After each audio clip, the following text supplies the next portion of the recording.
अस्सलाम वालेकुम, कैसे हैं जी आप लोग। अच्छा, कुछ दिनों से सोशल मीडिया के ऊपर एक खबर बहुत ज़्यादा गर्दिश कर रही है, जिसमें एक औरत ने अपने भाई को मैसेज किया कि मैं अपनी ज़िंदगी ख़त्म कर रही हूँ और मेरी छोटी बहन जो है उसकी शादी मेरे शौहर से कर देना, ताकि मेरे बच्चों का ख्याल रख सके। असल में ये कहानी क्या है, ये सारी जो है इसमें बिल्ली थैले से बाहर आ चुकी है। लेकिन उससे पहले मैं आपसे यही बताऊंगा कि हम सब लोग मुसलमान हैं और इस्लाम में बहुत सारे ऐसे चीज़ें बताई गई हैं जो हमें बाद में समझ आती हैं।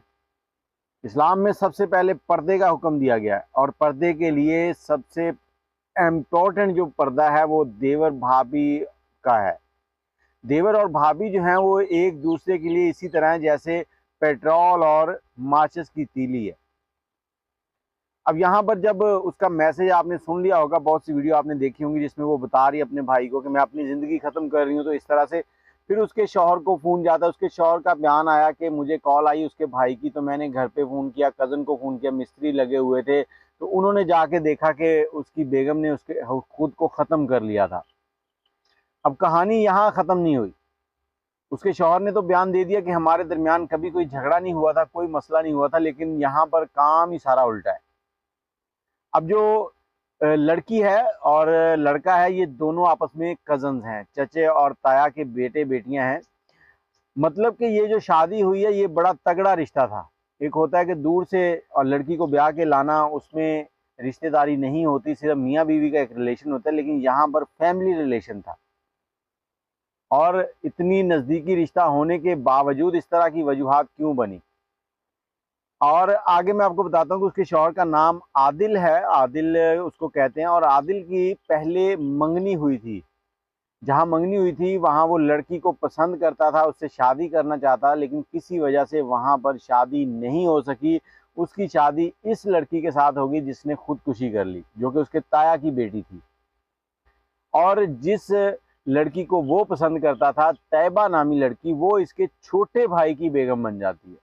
अब शादी से पहले इनकी मंगनी हो गई थी, तो आपस में बातें भी होती थी, सब कुछ था, लेकिन उसके बाद सारे मामला ख़त्म हो गए। लेकिन जब वो इसके छोटे भाई की बेगम बनी, मतलब इसकी भाभी बनी, तो फिर वो नज़दीक रहना और पुराना मोहब्बत और इश्क जो है उसने सर उठाया और इन दोनों की कुर्बतें बढ़ने लगीं। अब जो अंदर की कहानी सामने आई है, जो मरने वाली लड़की के भाई ने बताई है, वो कहता है कि हमें उसने बताया था कि इसके आदिल और इसकी भाभी के आपस में नाजायज़ ताल्लुकात थे।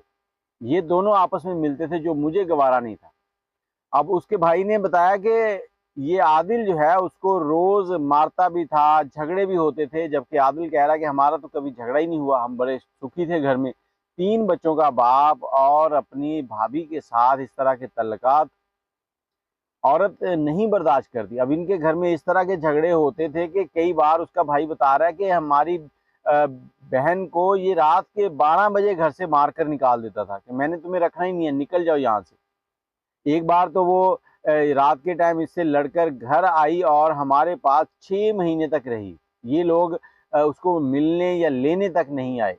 फिर बीच में कुछ ख़ानदान के बड़े जो हैं वो शामिल हुए। उन्होंने कहा कि आखिर उसके बच्चों की माँ है और रहना तो उसी के साथ ही है फिर, और उन्होंने बीच में आकर सुलह करवाई, तो फिर ये अपने घर गई। लेकिन उससे इनका दिल नहीं भरा। उसके बाद भी कई बार ऐसे मामलात हुए कि इसने कई बार हमारी बहन को मारा भी है, और गाली गलोच, गंदी गालियां देना ये इसका एक नॉर्मल सा काम था कि थोड़ा सा भी गुस्सा आया तो गालियां शुरू कर दी।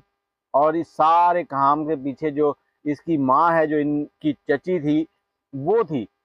उन्होंने कहा कि ये जो हमारी चची है, ये चची नहीं, ये एक डायन है, ये एक डायन का रूप कर धारे हुए है। ये जैसे ही आदिल आता है उसके कान भरती है, उसको उकसाती थी कि ताकि ये हमारी बेटी को, बहन को मारे, और वो ऐसे ही करता था। अब इन दोनों के नाजायज़ तल्लुकात की वजह से उसने खुदकुशी की और अपने भाई को मैसेज किया कि मेरी बहन की शादी वहाँ कर देना ताकि मेरे बच्चों का ख्याल रख सके। हो सकता है मेरे साथ नहीं, मेरी बहन के साथ ही आदिल जो है वो अच्छे तरीके से रह ले। अब बिल्ली थैले से बाहर आ चुकी है।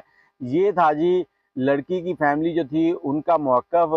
अब इसमें कितनी सच्चाई निकलती है ये आगे चल के पता चलेगा। जैसे ही इसमें कोई नई अपडेट आती है तो वो आपके साथ ज़रूर शेयर करेंगे। लेकिन मैं फिर से कहना चाहूँगा कि इस्लाम ने जो चीज़ें हमें सिखाई हैं, जो पर्दा और बाकी की जितनी भी चीज़ें हैं, हर चीज़ जो है वो इतनी परफेक्ट है कि अगर आप उसे अपनाएं तो आपके घरों में कोई इस तरह की लड़ाई झगड़े नहीं होंगे, कोई इस तरह के गलत फैसले नहीं होंगे। और दूसरा, आदिल जो है वो पूरे खानदान के अंदर तगड़ी फैमिली है, वेल सेटल्ड है, इसीलिए सारा खानदान उनके साथ सेट है कि कोई उनके खिलाफ आवाज़ ही नहीं उठाता। एक होता है कि लड़ाई झगड़े गुर्बत की वजह से होते हैं, यहाँ गुर्बत नहीं है, यहाँ सिर्फ ये दूसरी वजूहात है। बाकी कमेंट सेक्शन में अपनी राय ज़रूर दीजिएगा। मुझे इजाज़त दें। अल्लाह हाफ़िज़।